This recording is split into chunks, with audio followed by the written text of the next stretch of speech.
आ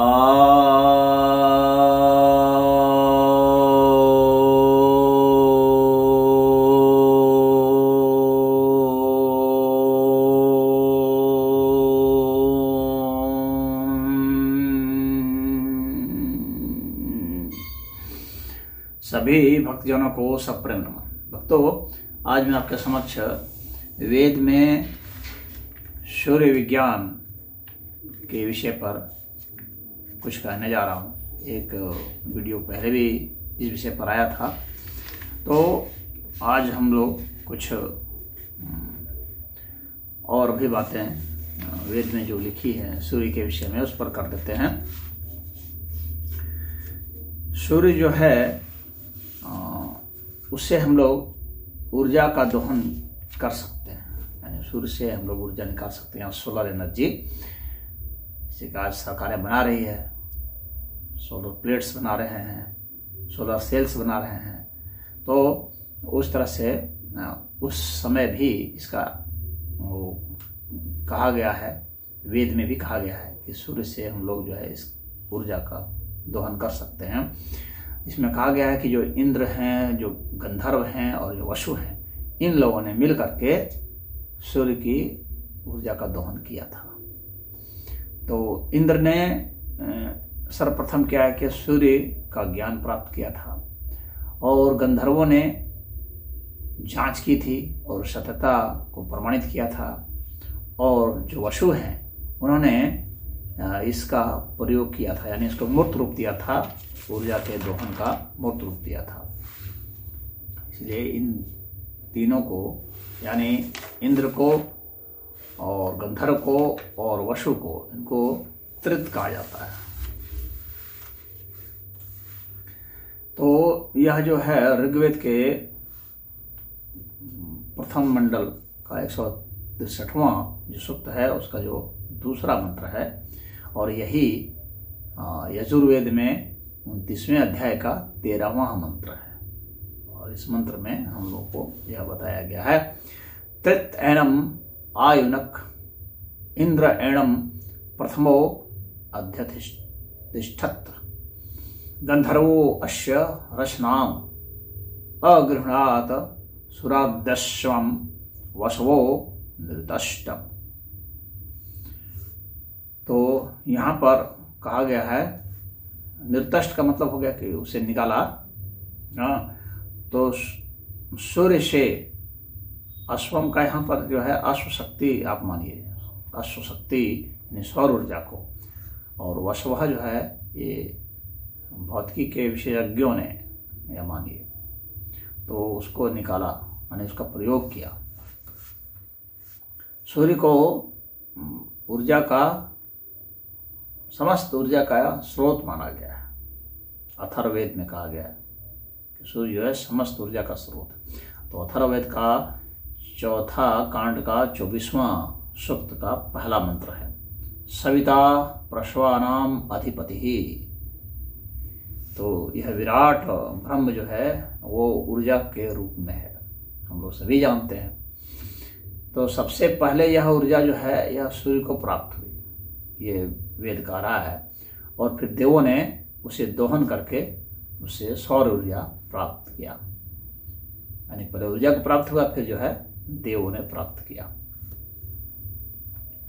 ताम देवः सविताधौक ताम ऊर्जाम एवाधौक। ये अथर्ववेद का है मंत्र, 8वें कांड का और 10वां यह सूक्त है, और उसका तीसरा यह मंत्र है।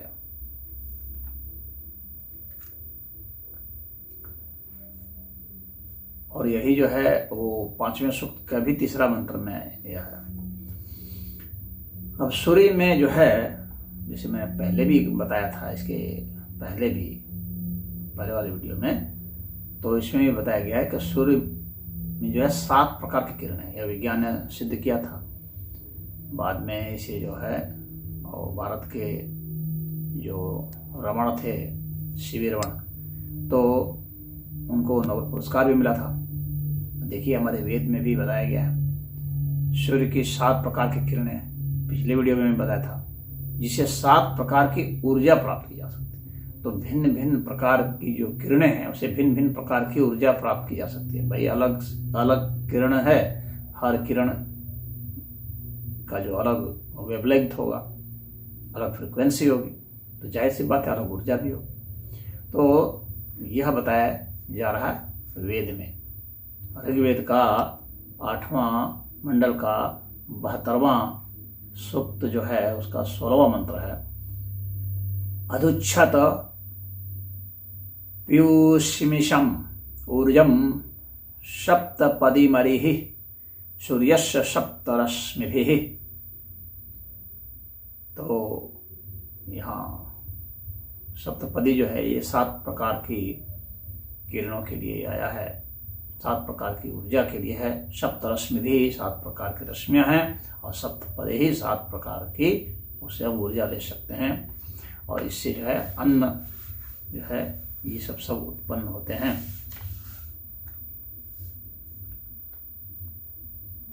और नवीनतम वैज्ञानिक शोध तो कहता ही है कि सूर्य में जो है वो प्लाज्मा की वर्षा हो रही है, यानी जो चार्ज पार्टिकल हैं उनकी वर्षा हो रही है।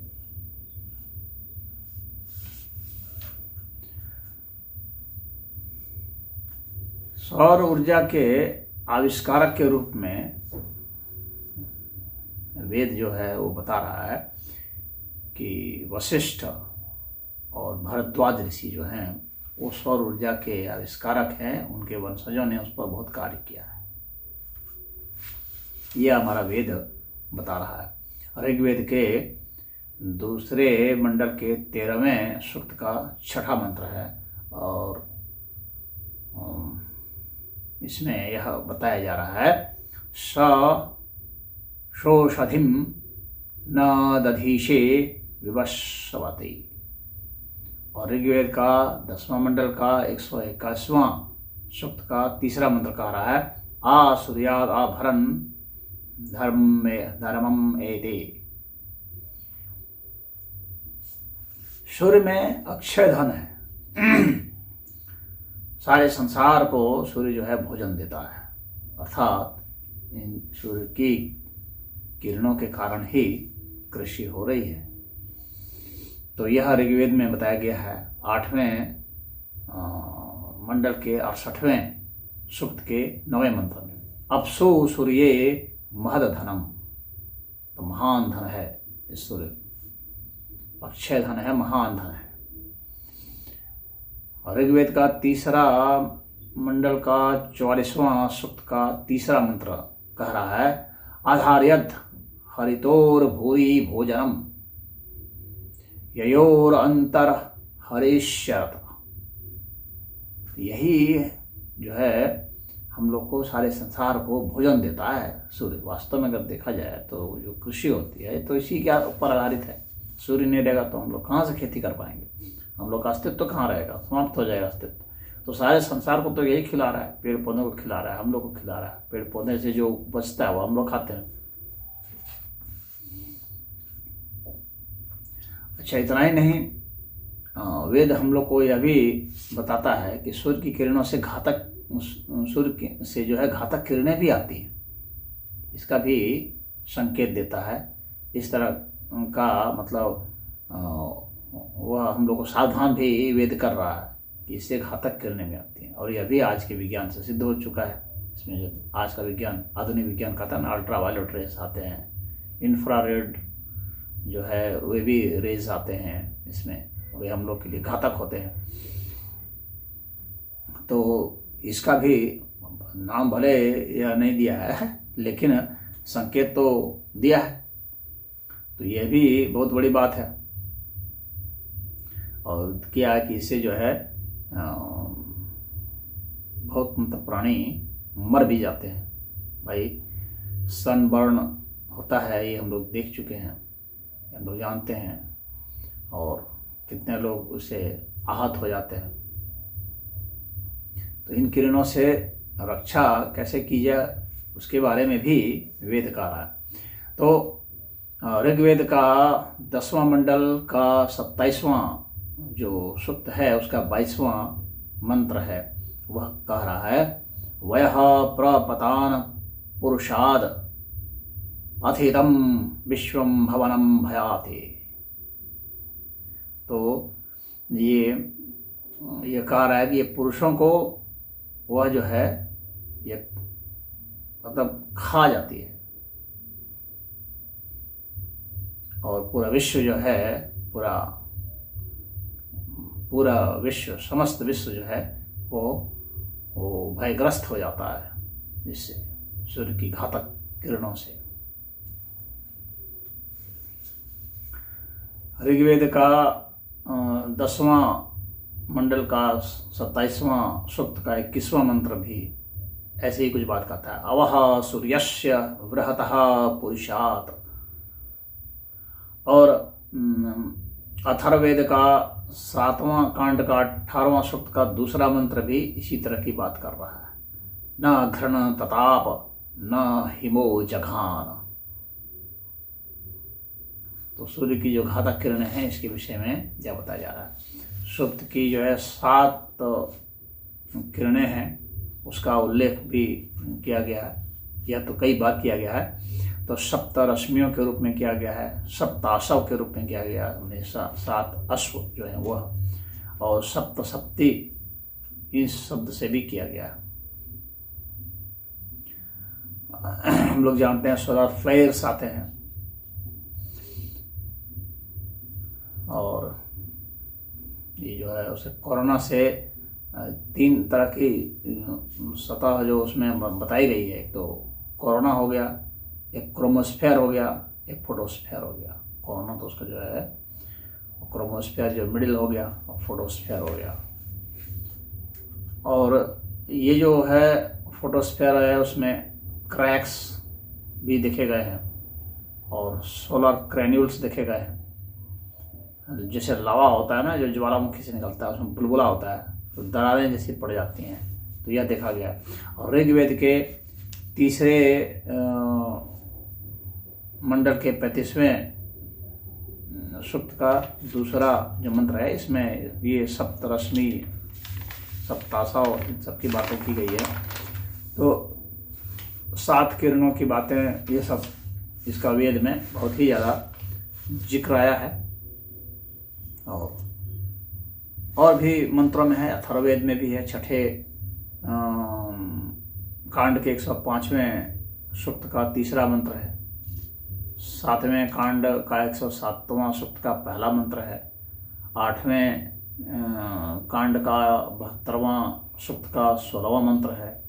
13वें कांड का 3रा सूक्त का 16वां मंत्र है। इस तरह से बहुत सारे आए हैं जिसमें कि 7 रश्मियों के विषय में हम लोग को बताया गया है।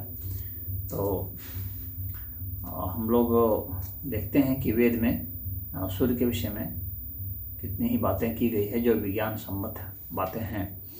तो इन 2 वीडियो से मैंने आप लोगों को यह बताया है। आप लोग चाहें तो इसको वेरीफाई भी अपने कर सकते हैं वैदिक ग्रंथ ला करके। और अब मैंने आपको प्रमाण सहित और जो